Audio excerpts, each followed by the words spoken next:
Bonjour à tous, ravi de vous retrouver. Aujourd'hui, je vais vous expliquer comment on peut être résistant à la leptine et comment s'en défaire. Après cette petite blague, nous y allons. Alors, est-ce que vous êtes résistant à la leptine? C'est ce qui pourrait faire en sorte que la perte de poids se stoppe à un moment donné, que vous êtes à un palier, soit que ça n'a jamais démarré, soit que vous n'arrivez plus à perdre alors que vous arriviez au début. Voyons ça de près. La leptine, c'est quoi? C'est l'hormone de satiété qui est sécrétée au niveau de l'estomac, des cellules adipeuses, donc de vos cellules grasses, et de l'intestin.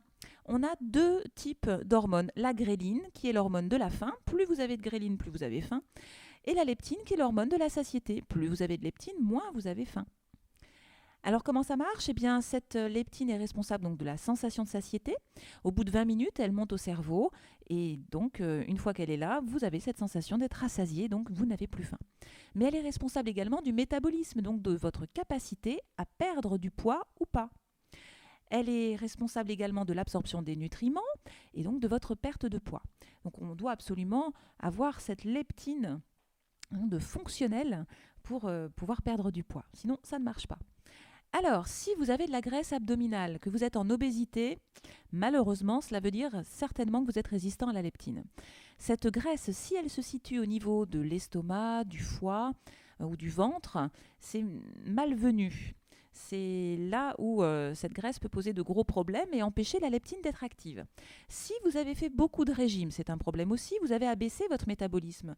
Et en l'occurrence, vous avez abaissé votre capacité à avoir une leptine optimale. Donc, vous devenez résistant à la leptine avec les régimes.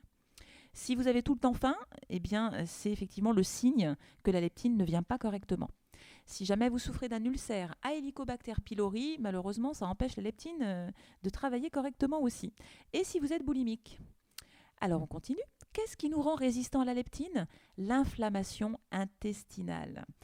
À cause de notre alimentation. On a une alimentation souvent bien riche en gluten, mais surtout le gluten de la farine blanche, du pain, des pâtes, qui pose problème. Cette glu qu'on va retrouver, qui va coller nos intestins justement et qui empêche la leptine de fonctionner parce que cela crée une inflammation intestinale. Les acides gras trans, c'est ce que vous trouvez dans les charcuteries, sous vide par exemple, tous les produits transformés de pas très bonne qualité, même si vous avez un label dessus, ce sont quand même des produits transformés de l'industrie agroalimentaire. Et donc vous avez ces acides gras qui ne sont pas bien assimilables par l'organisme et qui sont inflammatoires. Toute l'alimentation industrielle transformée, malheureusement, a tendance à être hautement inflammatoire. Le micro-ondes, si vous passez vos aliments, si vous les réchauffez au micro-ondes, ils ne sont plus reconnus par votre organisme, votre système immunitaire va les combattre, et puis surtout, ça crée une inflammation intestinale également, comme l'huile d'arachide, tout ce qui est arachide, donc les cacahuètes en l'occurrence, l'huile de tournesol, de pépins de raisin également, la friture, les bains de friture de chez McDo ou autres, vont créer cette inflammation intestinale. On peut faire frire avec de la graisse de coco, on peut faire frire avec de la graisse d'oie ou de canard, mais certainement pas avec des huiles hydrogénées ni de la végétaline.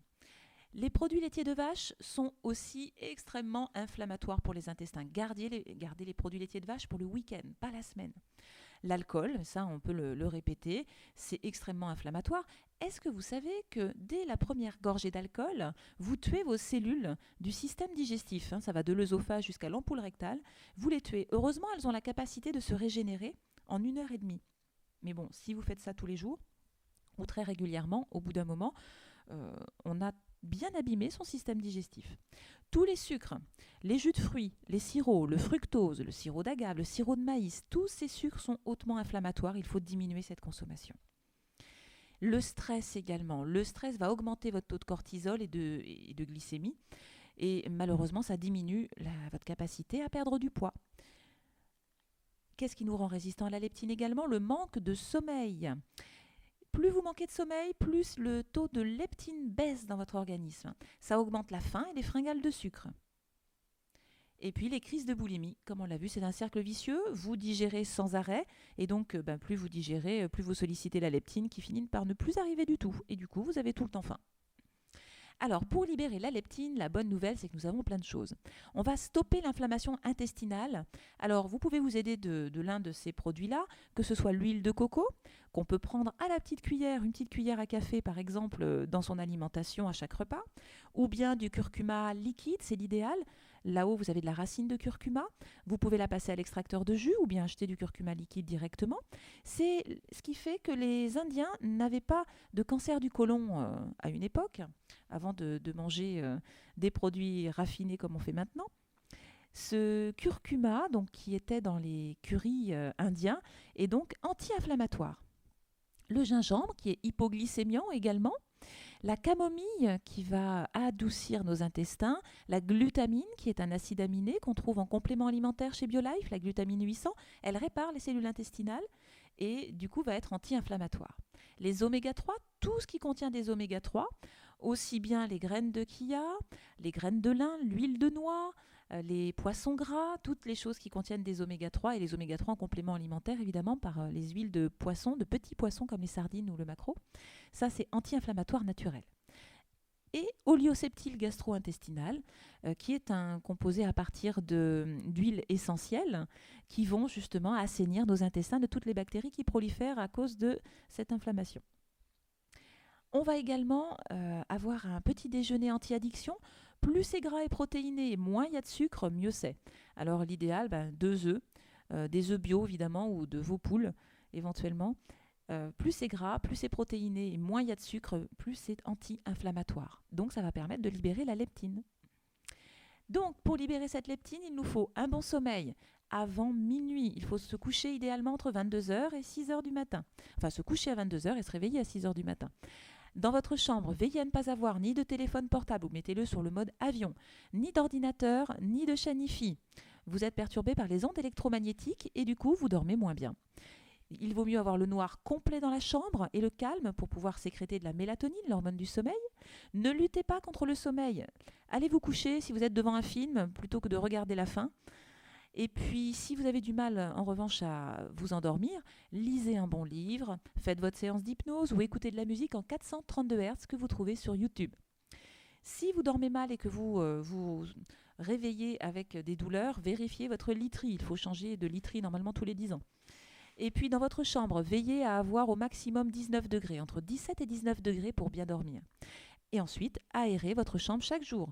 20 minutes par jour, c'est l'idéal pour chasser l'air qui est extrêmement pollué à l'intérieur et faire entrer de l'air frais à l'intérieur.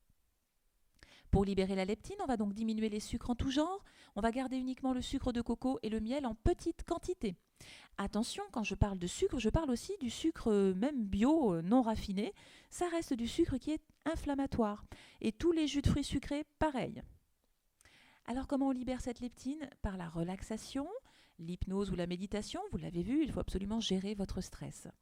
Évitez les programmes négatifs à la télé, que ce soit violent ou triste. Regardez des choses plutôt amusantes ou joyeuses ou agréables, mais évitez les autres programmes.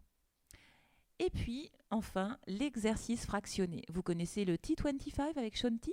Et maintenant, je vous parle de l'exercice fractionné du professeur Tabata, qui est un scientifique qui a fait des essais, des études sur les gens avec les programmes cardiovasculaires de 45 minutes ou un programme de 4 minutes pour mincir et pour augmenter votre métabolisme. Eh bien, figurez-vous qu'en 4 minutes, c'est bien plus efficace qu'en 45.